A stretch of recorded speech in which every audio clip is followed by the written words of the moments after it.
Welcome into the hump here. This is Robbie Falk, 247 Sports. This is Talkin Dawgs.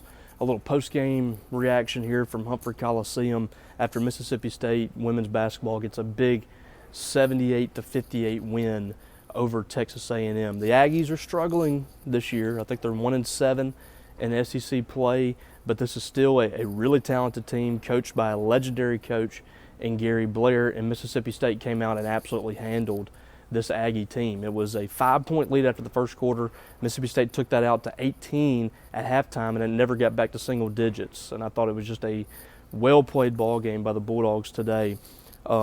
Tremendous effort from Mississippi State. They got the fans involved in the ball game. I think these fans really love to see the effort that this team plays with. It reminds them of some of the days from a few years ago when Mississippi State was starting to battle out of the cellar in the SEC or middle of the SEC and start to be a really competitive ball club when Vic Schaefer was here. A lot of people feel like that's how this team is playing right now. So many questions about this team moving forward and about this program. So many distractions out there for this team, whether it be with injuries, transfers, and things like that. But they just continue to bring it. And I think that the last two games have been the best they've played all year. Against Missouri the other day, we saw Mississippi State win that ball game by 15 points. A pretty good Missouri team that's beaten South Carolina already this year. That's South Carolina's only loss. They got another win on Sunday against Alabama, so that's a team that's moving from middle of the pack in the SEC to kind of the upper echelon a little bit, and Mississippi State got a huge win over them on Thursday. You come out today against Texas A&M, a team that's struggling, and you do what you needed to do against this team. And this was a bigger Texas A&M team, a team that had much more size and should have been physically better than Mississippi State, but the Bulldogs really brought that mentality that Doug Novak wanted them to bring to be very physical as a team and really tough. That's what Doug Novak said. People think about tough, they think about getting into a fist fight or something like that in the post, but it's not all about that. It's about being tough-minded, and that's what this team is right now. A team that has nobody in the starting lineup now if Denae Carter has gone down, and we'll talk a little bit more about her, but they got nobody, I don't believe, over 6 foot. And they got a couple of players in the post that are 6'4", 6'5", and Charlotte Cole and Raven Farley, but neither of those have been major contributors this year, although that's probably going to have to change if things move forward and are in the negative light for Denae Carter. So let's talk about Denae Carter, Mississippi State's undersized center, who has really played much bigger than her 6-foot stature. She's going up against some monsters in the post this year. Jenna Stady, Aaliyah Boston, Roby today from Texas A&M, Naz Hillman from Michigan. She's going up against some pretty darn good players this year, and she's held her own, and she had 6 rebounds in this ball game today. She's averaging a little under 7 points, I think around 6 points a ball game, but it's not about the points. She brings a mentality that Mississippi State really needs around this team, and a lot of players really rally around that. She just plays her tail off. She's got a tremendous wingspan. She was really disrupting what A&M wanted to do in the post today before she went down with an injury. So in the third quarter, Mississippi State had a 20-point lead. It got down to 12. Denae is helping break the press, and she planted her leg wrong, and it looks like a knee injury for Denae. She was on the floor for a couple of minutes, goes off the floor, has to be carried off by a couple of her teammates, Jessica Carter being one of those on the bench, and they take her to the trainer's table and just visibly upset as she was talking to the trainer, and it looks like that could be an injury that's going to be a little more severe.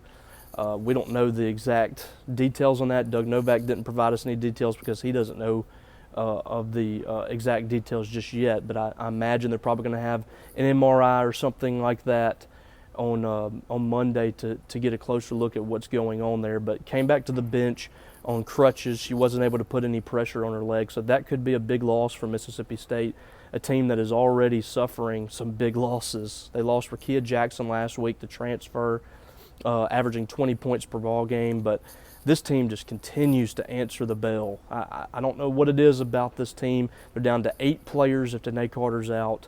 They have no true post players that have been starting. Charlotte Cole and Raven Farley are going to have to step up in that regard, but this team just continues to find ways to play extremely hard, and there's a lot to be said about that. Size is not always the big indicator of who's going to win the ball game. The team that plays the hardest a lot of times is going to win it. Mississippi State has some talented players out there. They might not be big, but they're playing incredibly hard, and they're talented enough to really make you pay, and that's what they did against Missouri and Texas A&M. They beat Missouri by 15 points. They hit a season-high 14 three-pointers, shot 51% from the field, hit 52% of their three-pointers. And this is a team that's not been shooting the ball very well this year. They were shooting 29% coming into Sunday from three-point range. That percentage is starting to go up because of what the offense has been able to do. The ball movement has been really impressive for Mississippi State the last two ball games. Players are sharing the ball, and selfishly they're finding an open player, and it's making things really difficult for opposing teams. They shot 9 of 14 from three-point range on Sunday against Texas A&M, and that's just such an equalizer. If you're able to knock down some shots from deep, you really put the defense off balance. They're not able to stack the paint like they were doing against Mississippi State earlier this year with the zone. These teams have not been able to do that the last two games with any success because Mississippi State's been killing them from three-point range. 23 three-pointers in the last two ball games for Mississippi State. They had hit 13 in their previous three, but were shooting 29% from three-point range. They're shooting 53 the last two games. So that is such a big development for Mississippi State. Without Denae Carter, this team's got to have somebody else step up and provide some things in the post. They've got to rebound the ball. They've got to crash in on defenders a little bit better, or on the post players a little bit better, to keep teams from really dominating in the paint. I thought they did a really good job of that on Sunday. So Mississippi State moves to 4-4 in conference play. This was a team that was left for dead. Nobody was expecting them to do anything under Doug Novak, and especially after Rickea Jackson left, everybody was kind of looking towards next year. But this team's saying, let's look at right now. I mean, they're now middle of the pack in the SEC with some room to move up the next couple of ball games.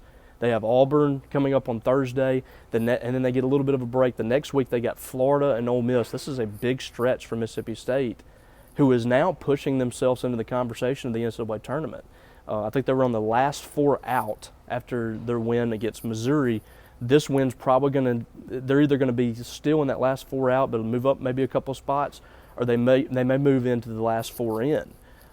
So this is a big 2 week stretch here for Mississippi State. If they can rack up some wins here and build that resume, this is a team that could very easily get in the NCAA Tournament. It's not going to be easy with the roster that they have, but they've played some really good teams this year. Their net rankings moving up. It was 53 coming into the game on Sunday. Haven't looked yet at what it is now, but they have some tremendous opportunities here to move up and get in the NCAA Tournament, which would just be an incredible development for Doug Novak and this team. And he's done such an incredible job leading this team with so many difficult circumstances coming his way. I think he's done a great job. You got to give credit to him, his staff, and these players for not giving up. So 13-7 now for Mississippi State. They're really sitting at a good spot right now with room to even improve that standing moving forward. Briefly, we'll touch on the men too, who had a really rough showing at Texas Tech. A tough loss after a great ball game against Kentucky earlier in the week. You go to Texas Tech against a team that I thought was a bad matchup for them too on Saturday, and really kind of lay an egg. And that's tough to go on the road. You knew both of those games were going to be really difficult for Mississippi State to win, and now you don't really have a whole lot of games here down the stretch that are going to be easy.